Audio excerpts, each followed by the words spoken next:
A black sea of broken faith. Walking through the church one day, I had noticed how the light shined through the lively glass that found its way to be a part of every wall of the church. When the rays of the sun found my face through the Holy Father figure, I felt warm and safe, like nothing could touch me but the hands of him.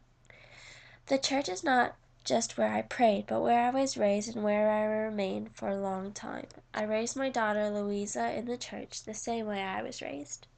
We depended on the church to keep our lives bright and our aspirations clear of impurities, until one day it all shattered. It was a late night in our small village in the city of Siena, Italy, and I was sitting by the fire reading the holy text when my daughter moaned loudly from the next room. I thought it was an animal perched high in a tree, screeching for a mate, but no, it was my daughter moaning out of sheer pain. I ran into her room with a freshly lit candle and rushed it up to her face. She laid wide-eyed with a frightened expression.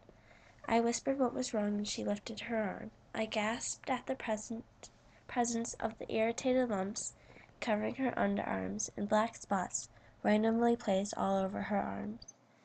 My mind jumped back to where I had heard of a treacherous disease that was supposedly breaking out in different cities to the north. I started to mumble when she started to cry. I told her to stay tight while I ran to the house of my neighbor, who was a doctor. I ran up to his door and banged on the loosely hinged wooden frame. I heard scurrying feet inside the house until the door creaked slowly open. I described the weirdly shaped bumps that had appeared on my daughter, and he shook his head in disbelief. He muttered the words, "So it's true," in a frightened and shaken voice. We rushed back to the house and went straight into the room of my infested daughter. He told me to stay back as he slowly approached her bed like he was walking on ice. Examining her with the illuminated candle, he shook his head in disbelief again. He asked me to step back in the hall, where he explained the supposed symptoms of the Black Plague that coincided with those of my daughter. 2 days had passed, and she was continually worsening. I prayed every day for her health, and I talked to the priest about her condition, and he told me that if I had lived sin-free and am always faithful, God will do great things. When I was in church, I felt that it was all true, but when I returned home and saw Louisa in the state that she was, I thought differently. My life was crashing down as I knew it, and I could do nothing but leave it in the hands of God.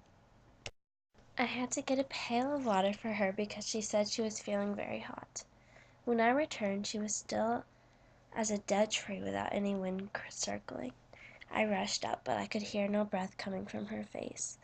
I fell to the ground and a chill ran up my spine. I stared at her beautifully defined features, but could stand no more of the infectious coloring and lumps on her body. The pain she must have suffered baffled me.